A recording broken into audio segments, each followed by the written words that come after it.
რაღაცა სამი ხარვეზი გამოგვიგზავნეს წინ დახარვეზების დროს 10 დღე გამოსასწორებლად, ოღონდ ისეთი ხარვეზები იყო, რომელთაც აუცილებლად ყრილობა ჭირდებოდა და ყრილობა უნდა ჩაატარო 400-მდე 300 გჭირდება მინიმუმ, უბრალოდ 300-ზე მეტი უნდა შეკრიბო, რომ ვინმე რომ დაახარვეზონ, აი მაგალითად ამას ვადაგასული პირადობა შეიძლება ქონა ვიღაცას ან რაღაცა მიზეზით, ხო, მეტობით უნდა იყოს ხალხი, ამიტომ 400-მდე ადამიანი შევკრიბეთ და თან როგორ ვადებში მოგვივიდა მაშინ შეტყობინება, ხუთშაბათს მოგვივიდა ინფორმაცია რომ დაგვიხარვეზეს და 10 დღე გადიოდა შემდეგი კვირის კვირა დღეს.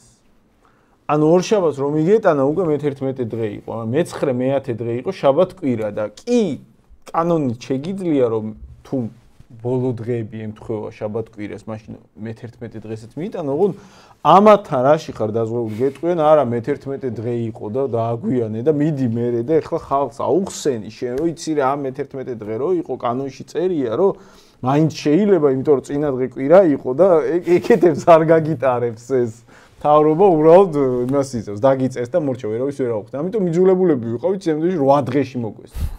8 დღეში ყრილობა ჩაატარო 400 კაციანი მართლა ჩაატარო და მე ამის საბუთები შეკრიბო და შეიტანო, ნუ ეგ არის ურთულესი ამოცანა და ჩვენ მოვახერხეთ მე-5 დღე იყო, ანუ ხუთშაბათს ხომ მოგვივიდა შეტყობინება, სამშაბათს ჩავატარეთ ყრილობა, მართლა შევკრიბეთ, აი ვიდეო კადრებიც დაიდო, მართლა შევკრიბეთ 370 ადამიანი, გავაკეთეთ ეს ყველა დოკუმენტაცია და შევიტანეთ გასწორებული სახით და რამდენიმე დღეში მოგდის პასუხი რომ ახალი ხარვეზიაო, ანუ ის ძველი სამი ხარვეზი აღარ იყო ნახსენები, ანუ ესე გასწორდა.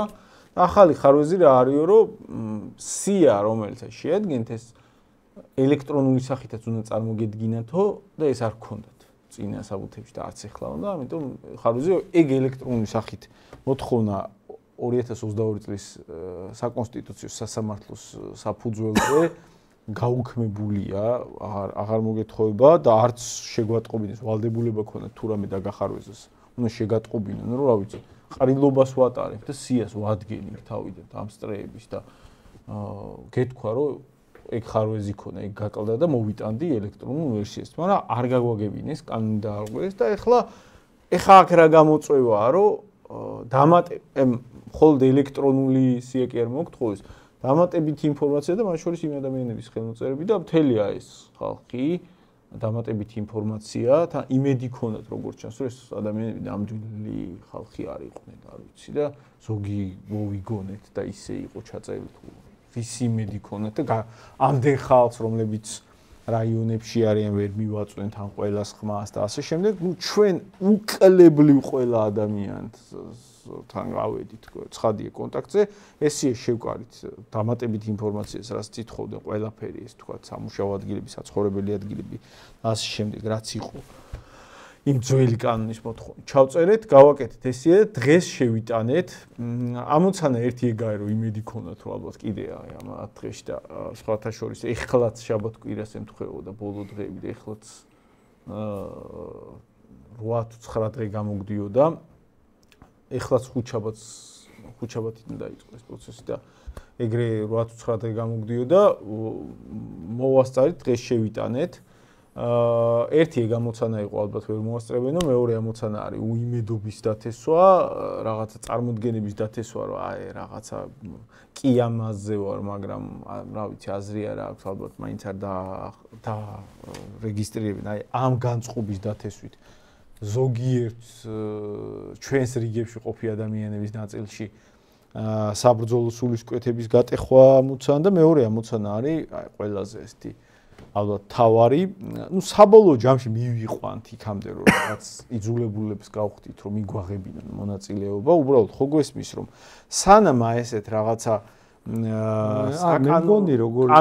კანონების რაღაცა ნიუანსების რაღაც ჩხიბაობაში გვაწვალებენ, ხო გვესმის რომ აქტიურ პოლიტიკურ სხვა საქმიანობაზე ვერ გადადიხარ, უბრალოდ ამაში ხარ გახლართული და ხელები გაქვს შეკრული. რაც უფრო გაგიწელავენ დროს, მიგიახლოვებენ დროს საარჩევნო პერიოდთან, მით უფრო ნაკლები დრო დაგრჩება აქტიური წინა საარჩევნო სამუშაოების ჩატარებისთვის და ცდილობენ ეხლა რომ ეგ დრო ეხლა შევიტანეთ დღეს და აქედან კანონით კიდე ერთი თვე აქვთ რომ ბოლო პასუხი მოგცენ და შემდეგ რაღაც აი ასე კიდევ და კიდევ გაგვიწელონ იმისთვის რომ აქტიურ სამუშაო პოლიტიკურ სამუშაოებზე რაც შეიძლება გვიან გადაგვიყვანონ. ეს არის მაგათი ამოცანა და ჩვენი ამოცანა უნდა იყოს რომ ამ რაღაც იაფასიანმა ხრიკებმა ვერ გატეხოს ჩვენი ბრძოლის უნარიანობა, ჩვენი აქტიურობის ხარისხი არ დააგდოს, მიუხედავად ყველაფრისა ამ პერიოდშიც აქტიურები ვიყოთ საარჩევნო პროცესთან მიმართებაში, პოლიტიკურ აქტივობასთან მიმართებაში და საბოლოო ჯამში გვაქვს ჩვენ მოგონილი სხვა სულები ამაზე და სხვა კუთხით რას ვაპირებთ და ვაიძულებთ იმას, რომ კონსერვატორებს უღიარონ არჩევნებში მონაწილეობის უფლება. როგორი საკითხი 50,000 ადამიანს, რომელსაც ფაქტის დონეზე ხმამოქვთ. აი მე მაგალითად ეგეთი შემთხვევები არაერთხელ მქონდა, რომ ჩვენ რომ სოციალურ ქსელებში დაგბლოკეს, ძალიან გაოგნებული ადამიანების რეაქცია მომისმენია, რომ რო მithქვამს, ოღონდ ისეთი ადამიანებს, ვინც აი არ იყო ჩვენი აქტიური მაყურებელი, რო გაიგეს, რომ სოციალურ ქსელებში დაგბლოკეს, სოციალურ ქსელში დაბლოკვა თუ არსებობდა, ეგეთი გარემოში რო ცხოვრობს, ეგ სიამოვნებაში არ იცოდა. და ძალიან გაოგნებული რეაქცია მინახე. ბანკებმა რო დაგბლოკეს, მაგაზეც ძალიან გაოგნება მომისმენია, რომ რანაირად ეგეთი რაღაცა შეუძლებელია. და ხალხს სიამოვნებაში სხვანაირი რეალობა ეგონათ რომ ცხოვრობენ. სხვანაირი წარმოდგენები არსებობს, იმიტომ რომ ფილმებში სხვა რაღაცას აჩვენებენ. აი ეს რაღაცებს რო გიკეთებენ ხოლმე ვიღაცები, გულწრფელად მართლა ეხა მაგათ ბაქალს ნეგატიური კონტექსტით კი არ ყვები ამას. მართლა გულწრფელად ჯერა და რო გვიწერენ ხოლმე რომ მეგონი სასამართლოში უნდა წაიღოთ ეგ. ანუ მართლა ეხა ისე კი არ რომ მართლა ადამიანს გულწრფელად ჯერა რომ აი მე რო ეხლა ეს რეალობა მივიტანო სასამართლოში იქით ხო ის რომ რას ქვია კაცო ეს ხომ კანონ დარღვევა და იქ ვიღაცა გამოენთება და იუსტიციის სახლს ვიღაცები თავდაყირა დააღერო კანონს როგორ არ გქონდა ხო აი და როცა უხსნი რომ ბიჭო აი წინა პარტია რო გაგვიუქმეს სახალხო დამცველის დასკვნა არსებობს რომ ჩვენი კონსტიტუციური უფლება დაირღვა ოღონდ სასამართლომ ეგ საჩივარი არ მიიღო და ასეთი საკითხი აი ჩვენი ეს პარტიის რეგისტრაციის საკითხი არის მორიგი რა რეალობაში ვცხოვრობთ მაგის გაცნობიერების სინამდვილეში მნიშვნელოვანი ინდიკატორი. სინამდვილე რა არის, ის კი არ არის იქ პოლიტიკოსები რომ გამოვლენ მაღალი ტრიბუნებიდან და ხალხისთვის მოსაწონ რაღაც განცხადებებს რო აზანზარებენ ხოლმე. ხო, ეგ კი არ არის რეალობა, რომელშიც ცხოვრობთ. რეალობა არის ეს, რასაც აი რო რეგისტრაციას ცდილობ და იმდენად კანონი ამ ქვეყანაში არ მოქმედებს და იმდენად არის თან ფორმებზე ნაფიქრი ეს კანონი როგორ უნდა იყოს დარღვეული რომ მოსახლეობამ რეაგირება ვერ ეგეც კი შემუშავებულია ანუ სისტემაშია მოყვანილი უკვე კანონ დარღვევის პროცესი და ეს არის მნიშვნელოვანი პროცესი ჯერ გაცნობიერება იმის რა პრობლემებია რა რეალობაა საიდანაც გამოსავალზე მუშაობა ნაბიჯები უნდა გადავა აი იმ აზრს ჩავაკრიტიკებ აი სასამართლოში რატო არ მიგავთ ხო აი ხო არის მაგ ხალხს მივიტანეთ რა ხო ნახე მეორე არგუმენტს მოვუყვან უბრალოდ ჩვენი პრაქტიკიდან რა 2021 წელს ჩვენ დაგვაჯარიმა მარეგულირებელმა რაღაცა ლიბერალების მიმართ რაღაცა უცენზურო სიტყვის ხმარებისთვის LGBT ოღონდ სხვანაირად გამოდგა ლიტერატურული სიტყვა. ლიტერატურული სიტყვა უცენზურო ჩაგვით. თქვენ რატო იძახით რაღაც ამას ვიღაცაზე, ვინც თვითონ იძახდა რომ ეგ ნორმალურიაო. ამის გამო დაგვაჯარიმეს, დაგვადეს 2500 ლარიანი ჯარიმე, ეს გავასაჩივრეთ მაშინვე სასამართლოში და საბოლოო გადაწყვეტილება მიიღეს წელს. აი ახლა. ანუ 4 წელი გავიდა. გაიგე? და როგორი რაღაცა იცი? თაროზე იყო შემოდებული ძალიან დიდი ხანი ჩვენი საქმე და ეხლა მიიღეს გადაწყვეტილება და ეგ რა არის იცი მნიშვნელოვანი? ჩვენ რო შევიტანთ რაღაცას და განხილვაში სანამ იქნება ჩვენ სხვა პარტიას ვერც ვარეგისტრირებთ, გაჭედილები ვართ. იმ პარტიის წიაღში, რომელსაც ასაჩივრებს. ანუ რას ნიშნავს? ვერც სხვა პარტიის სახელით იღებ მონაწილეობას არჩევნებში. ანუ რაში გჭედავენ? მაგ ხალხმა უნდა გაიგოს. ვინც გვეუბნება, რომ სასამართლოში წაიღეთ. ეხა ხო ამ პროცედურებს ვასწორებთ. სასამართლოში რო გადაგიყვანონ გარჩევა 10 წელი შეიძლება არჩიო ისე რომ სხვა პარტიას ვეღარც არეგისტრირებ. ვეღარ სხვა პარტიის სახელით იღებ მონაწილეობას, იმიტომ რომ იცი რა შენ იმ პარტიაში, რომელიც განხილვაში ერთ თაროზეთებს შენი. აიგე და ეგ არის მთელი პრობლემა ჩვენი, რომ ანუ მოკლედ შინაასი რა არის, იცი? სამართალს თუ ეძებ, სასამართლოსგან შორს დაიჭირე თავი.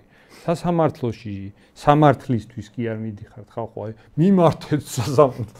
არავითარ შემთხვევაში, როცა პოლიტიკური საქმეა, პოლიტიკა და სასამართლო არის ურთიერთსაპირისპირო, იდეაში არ უნდა იყოს. იდეაში პირიქით მაგას წვალობთ, მაგას ვცდილობთ, რომ დაუკავშირდეს ეს ყველაფერი, მაგრამ ეგეთ რეალობაში პრაქტიკაში ეგრეა. რა საინტერესო მდგომარეობა დამყარდა საქართველოში. აი აქამდე პარტიის შექმნა როგორი პროცედურა იყო, იცი? აი რაღაც ასობით პარტია იყო. აი პარტია ქონდა ხალხს როგორიც, აი გეგდოს რას გიშლის გაიგე აი რავი გეგდოს რა როგორი პარტიები იყო ეს პარტია ჩვენ თვითონ და სხვათა შორის ეგ ცუდი კი არ იყო და გეტყვი რა არა ცუდი რა რავი იყოს რა ანუ იყოს რა იყოს კი არა ეგ საჭირო რატო იყო ბიჭო სისტემაა სადაც ხელისუფლებას აქვს უზარმაზარი უპირატესობა რესურსებში და ერთადერთი მექანიზმი პოლიტიკაში სუბიექტად მონაწილეობაში შეხვიდე ანუ